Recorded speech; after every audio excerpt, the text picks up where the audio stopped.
Dans la tradition monastique, il est beaucoup question de ce qu'on appelle la volonté propre. Et il y a une méfiance à l'égard de cette dimension d'exercice d'une volonté qui ne se déploierait qu'à partir de sa propre représentation, de sa propre réflexion, de ses propres conclusions, sans inspiration, j'allais dire, sans être traversé par quelque chose de plus grand que nous.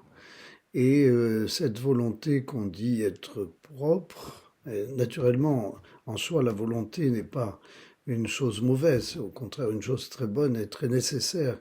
Mais cette volonté qu'on appelle propre est une volonté qui ne peut pas aller très loin parce qu'elle est limitée par la vision que l'on a de soi, du monde, des autres, et n'est pas suffisamment euh, relayée par une dimension, ou fondée plus exactement, par une dimension qui verrait l'ensemble du paysage en quelque sorte et qui serait un souffle puissant, inspirant l'exercice de la volonté tout autrement que par simplement soi-même. Et donc la tradition monastique insiste beaucoup pour cesser d'agir avec cette volonté directe. Autrement dit, il s'agit de se poser pour acquérir comment dire, une profondeur, en quelque sorte, qui permette à la volonté de se déployer sans qu'elle soit directement emprisonnée par notre seule vision immédiate.